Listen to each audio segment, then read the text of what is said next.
दुआ की मोहब्बत दुआ को कंजर खाने तक पहुंचा देती है और फिर उस कंजर खाने से ये पुलिस स्टेशन पहुंच जाती है। जैसे ही पुलिस स्टेशन पहुंचती है तो उसका वालिद उसे साफ अल्फाज में इनकार कर देता है और पुलिस वाले अफसर को बताता है कि ये मेरी बेटी नहीं है। जैसी दुआ ये अल्फाज सुनेगी और कोई भी जहाँ पर बेटी होगी या किसी की बहन होगी, जब ये अल्फाज सुनेगी तो वो चौंक जाएगी, शॉक्ड हो जाएगी। उसे इस बात का यकीन नहीं आएगा कि आज मेरे साथ ऐसा कैसे और क्यों हो गया। अब दुआ क्या कुछ कर सकती है आगे जाकर, इसके पास ऑप्शन क्या मौजूद हैं? क्या फैमिली मुकम्मल तौर पर दुआ को एक्सेप्ट करने से इनकार कर देगी?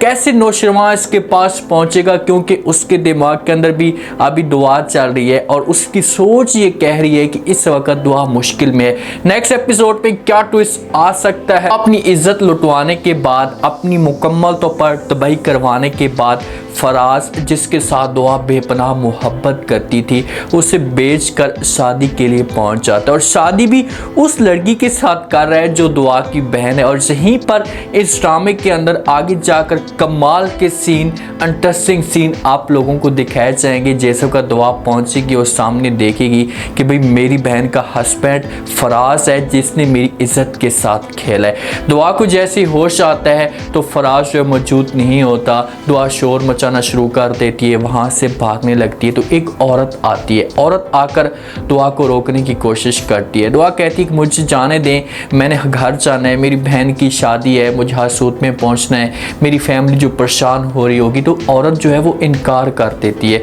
दुआ को कहती है तुम कहीं भी नहीं जा सकती, जिसके साथ तुम इतनी मोहब्बत करती थी उसने तुम्हारा काम तमाम किया, तुम्हें यूज़ किया और उसके बाद उसने तुम्हें बेच दिया। अब तुम हमारे हवाले हो, तुम यहाँ से कहीं भी नहीं जा सकती। दुआ बेचारी मिन्नते तले करती है, अब बार बार हाथ जोड़ती और कहती कि मेरे साथ ऐसा मत करें, मुझे जाने दें, मैंने हर सूरत में अपनी बहन की शादी पे जाना है।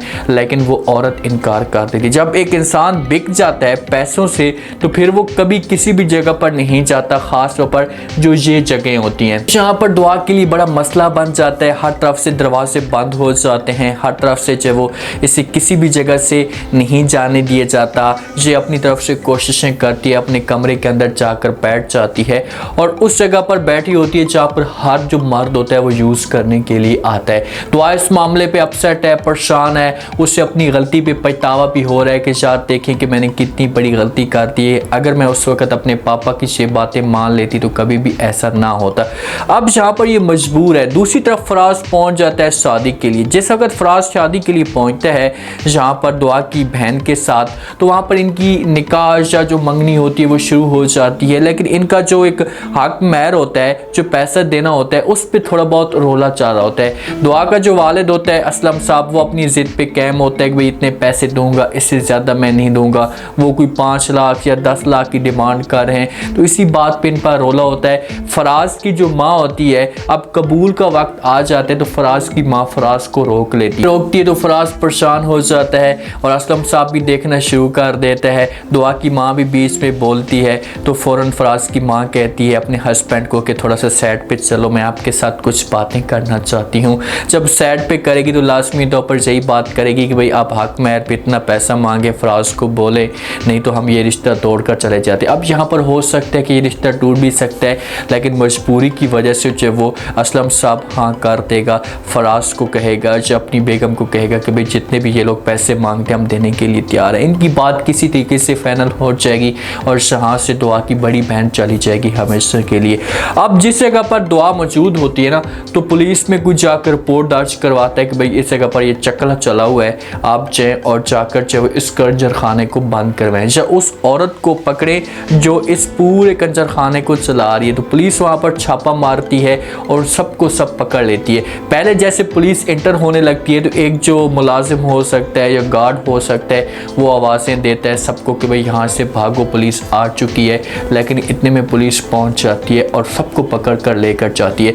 और जब दुआ को लेकर जाती है ना, तो जहाँ पर बड़ा मसला आता है। जो कुछ बची कुछ इसकी इज्जत थी तो बच जाती अगर ये घर वापस जा सकती थी, किसी तरीके से कोई बहाना बनाती, लेकिन इसकी अब जब पुलिस ने पकड़ा है तो इसकी जो बची कुछ इज्जत है इसे भी मुकम्मल तौर पर बर्बाद हो जाती है, मुकम्मल तौर पर ख़त्म हो जाती है। पुलिस लेकर जाती है, वहाँ पर सारी इससे जो है वो डिटेल लेती है कि भाई तुम कहाँ से आई हो, तुम्हारा किसके साथ ताल्लुक़ है, रिलेशन है, तो सब कुछ बता देती है। तो पुलिस वाला जो वो कॉल करता है, शादी जैसे वक्त चल रही होती है, पुलिस वाला बता देता है कि भाई तुम्हारी बेटी हमारे पास है। तो जब दुआ का वालिद ये बातें सुनते हैं तो बड़ा परेशान हो जाता है। किसी तरीके से शादी कुछ ये लोग भुगताते हैं, जहाँ से भेजते हैं अपनी बेटी को। तो उसके बाद दुआ का वालिद पहुँच जाता है स्टेशन में। जब पहुँचता है वहाँ पर सारी डिटेल लेता है, तो आगे से पुलिस वाला बताता है कि भाई ये इस कंजर खाने से हमें मिली है, वहाँ पर ये पड़ी हुई थी और इन औरतों के पास थी। जब वालिद ये बातें सुनते हैं तो इज़्ज़त का मामला होता है, और जहाँ पर ये पठान किस्म का बंदा लग रहा है तो इज़्ज़त की बात पे ये अपनी बेटियों को कुर्बान कर देते और कभी भी ये गलत डिसीजन नहीं लेते। इस वाला कहता है कि ये लड़की मुझे शरीफ लग रही थी, आप भी मुझे शरीफ इंसान लग रहे थे, तो इसी वजह से ये बच्ची मैं आपको वापस दे रहा हूँ, लेकिन दोबारा जो इस किस्म की हरकत नहीं होनी चाहिए। तो जहाँ से जो वो ये जिस वक्त उठता है तो जाते जाते ये पुलिस वाले अफसर को इनकार कर देते और कहता है कि ये मेरी बेटी नहीं है, मैं इसे नहीं लेकर जा सकता। जब दुआ ये बातें सुनती है तो उसकी आंखों में आंसू आ जाते हैं, और इसे ऐसा इसके साथ होना भी चाहिए कि जब तुमने इतनी बड़ी गलती की, एक छोटी सी मिस्टेक थी, या तुम्हारी मोहब्बत चलो थी भी सही, तो शादी का टाइम ख़त्म होता उसके बाद तुम मिल लेती, लेकिन इसने जल्दबाजी में फ़ैसला किया जो आज इस मकाम तक पहुंच चुकी है, मुकम्मल तौर पर बर्बाद हो चुकी है, कुछ इसके पास रहा ही नहीं है। तो जहाँ पर वालिद जब जाने लगता है, दुआ इसके पाँव पकड़ती है, हाथ जोड़ती और कहती है कि पापा जान मुझे माफ़ कर दें, मुझसे बहुत बड़ी गलती हो गई है, दोबारा मैं इस किस्म की हरकत नहीं करूँगी। लेकिन वालिद कहते हैं कि तुम मेरे लिए मर चुकी हो, आज के बाद मेरे घर के जो दरवाजे हैं तुम्हारे लिए बंद हो चुके हैं और तुम कभी भी उस घर में अब नहीं होगी। जहाँ पर ये पड़ी रहेगी, पुलिस वाले इसे जो वो कुछ टाइम के लिए हो सकते कि रखे, लेकिन बाद में बाहर निकाल देंगे। भाई तुम जाना चाहती हो तो जा सकती हो, बाहर घूम सकती हो, अब जहाँ पर भी तुम जाओगी हमें कोई इतराज़ नहीं होगा। इसे बाहर भेज दिया जाता है। और दूसरी तरफ नौशरवान जो है वो इस मामले पे बड़ा अपसेट है, इस मामले पे परेशान है कि आखिरकार जो है वो क्या वजह है, उसे सुकून नहीं आ रहा होता।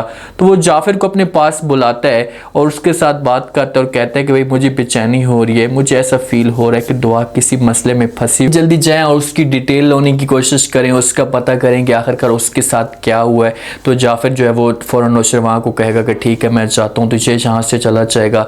कशमाला बेगम आती और आकर जो है वो नौशरवान के साथ बात करती और कहती है कि भाई अब देखा, तुम जितना भी मुझसे दूर भागने की कोशिश करते हो उतने मेरे करीब आ जाते हो। अब तुम्हारे जो लगाम है इसे मेरे हाथों में आ चुकी है कुछ टाइम के लिए, और मैं तुम्हें अपनी मर्ज़ी से यूज़ करूँगी, अपनी मर्ज़ी से इस्तेमाल करूँगी। नौशरवान जिस वक्त ये बातें सुनता है तो वो कशमाला को जवाब देते और कहते हैं कि तुम मुझे चाहती हो लेकिन मैं किसी और को चाहता हूँ। अब जो नौशरवान का इशारा होता है ये होता है दुआ की तरफ कि भाई अगर तू मुझे चाहती है तो मैं दुआ को चाहता हूँ। लेकिन अब यहाँ पर ट्विस्ट तो पैदा होगा। देखिए कि दुआ ने कभी ना कभी तो अपने घर के अंदर आना ही है ना, कुछ टाइम के लिए ये दूर ज़रूर हो जाएगी, ये चली जाएगी नौशरवान के पास, आगे दिखाया जाएगा आप लोगों को। लेकिन ये सब का देखिए कि यार ये जो मेरी बहन का हस्बैंड है वही फराज है जिसने मेरी इज़्ज़त को बर्बाद किया, तो फिर वो कैसे जो वो एक सामना कर पाएगी अपनी बहन का या उस जो वो फराज का, क्योंकि मोहब्बत का एक नाम पे उसने इसकी इज़्ज़त को बर्बाद किया। तो यहाँ पर जो वो बड़े सवाल पैदा होंगे कि क्या होगा फराज का, कैसे दुआ फराज का सामना करेगी, क्या फराज जो है वैसे नुकसान पहुंचाने की कोशिश करेगा, या इसे अपनी गलती का एहसास हो जाएगा। उम्मीद है आज का रिव्यू, आज के टीजर आप लोगों को पसंद आया होगा। आपने कमेंट सेक्शन में अपनी कीमती लास्ट में आपको क्या लगता है, क्या नेक्स्ट एपिसोड में जिस हिसाब से जो वो अब ड्रामा इंटरेस्टिंग बनता जा रहा है, अगर दुआ और फराज का आमना सामना होता है तो क्या दुआ फराज से कोई बदला ले पाएगी, अब नौशरवान तक दुआ कैसे पहुंचेगी, अगर जहां से पुलिस वाले से निकालता है नौशरवान तक पहुंचेगी, नौशरवान के साथ कैसे रहना शुरू कर देगी किसी न किसी तरीके से, तो नौशरवान ऐसे रखेगा और शादी करने के लिए भी तैयार हो जाएगा। आप लोग इस बारे में क्या कहते हैं, अपना फीडबैक लाजमी दें और चैनल को लाजमी सब्सक्राइब कर दें। शुक्रिया, अल्लाह हाफिज़।